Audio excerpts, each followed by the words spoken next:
6 জুলাই এই দিনে নেতাজি সুভাষচন্দ্র বসু প্রথম মহাত্মা গান্ধীকে জাতির জনক বলে সম্বোধন করেন। 1944 সালে 6 জুলাই সিঙ্গাপুরের আজাদ হিন্দ রেডিও থেকে এক বেতার ভাষণে তিনি গান্ধীকে এই উপাধিতে ভূষিত করেন। এই দিনটিকে স্মরণীয় করে রাখতে, পাশাপাশি পরিবেশকে রক্ষা করতে 24 নম্বর ওয়ার্ড কাউন্সিলরের গৌরবময় উপস্থিতি ও নেতৃত্বে ওয়ার্ড কমিটির তরফে 24 নম্বর ওয়ার্ডে তরুণ দল মাঠ থেকে পুজোর মাঠ পর্যন্ত বৃক্ষরোপণ করা হয়। এই বিষয়ে 24 নম্বর ওয়ার্ড কাউন্সিলর অম্লান মুন্সি বলেন, পরিবেশ রক্ষা পরবর্তী প্রজন্মের কাছে আমাদের অঙ্গীকার। পাশাপাশি এই দিনটির তাৎপর্য অনেক, তাই আজ এই কর্মসূচি। এই বিষয়ে তিনি আর কি জানিয়েছেন শুনুন। আজকের দিনে যথেষ্ট গুরুত্ব রয়েছে। আপনি জানেন 24 নম্বর ওয়ার্ড পৌর কমিটি মাঝে মাঝে বৃক্ষরোপণ করে, বিশেষ দিনগুলোতে বেছে নিয়ে আমরা বৃক্ষরোপণ করি। আজকে আপনি হয়তো জানেন যে 1944 সালের 6 জুলাই সিঙ্গাপুরের বেতার কেন্দ্র থেকে নেতাজি সুভাষচন্দ্র বসু গান্ধীজিকে জাতির পিতা বলেছিলেন, জাতির জনক বলেছিলেন। সেই দিক থেকে বিচার করলে আজকে একটা ঐতিহাসিক দিন।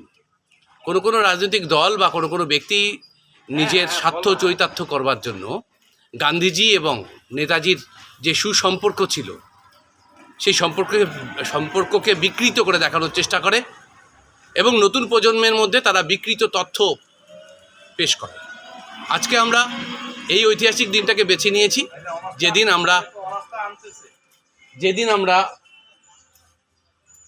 বৃক্ষরোপণ করলাম এবং বৃক্ষরোপণের করার পাশাপাশি আমরা নতুন প্রজন্মের কাছে এই বার্তাই দিলাম যে আপনাদেরকে শুদ্ধ অক্সিজেন দেওয়ার দায়িত্ব অ্যাজ এ কাউন্সিলর বা অ্যাজ এ জনপ্রতিনিধি আমাদের, এবং আপনারা যারা নতুন প্রজন্ম তারাও ইতিহাসকে জানুন, ইতিহাসকে বোঝার চেষ্টা করুন। কোনো হোয়াটসঅ্যাপ গ্রুপে কিছু দেখে কিছু বিশ্বাস করবেন না। জলপাইগুড়ি থেকে নিজস্ব প্রতিনিধির রিপোর্ট, টাইমস 14 বাংলা। আরো নিত্য নতুন ভিডিও পেতে এবং তথ্য জানতে আমাদের ফেসবুক পেজকে লাইক ও ফলো করে রাখুন। সেই সঙ্গে টাইমস 14 বাংলার ইউটিউব চ্যানেলকে সাবস্ক্রাইব করতে ভুলবেন না।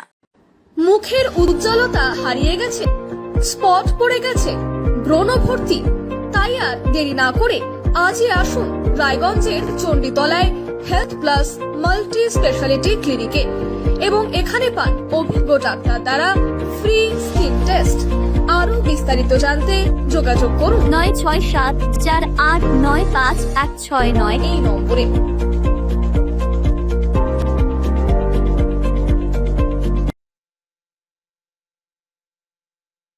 আজ তোমার বিয়ে সাজলো নতুন সাজে।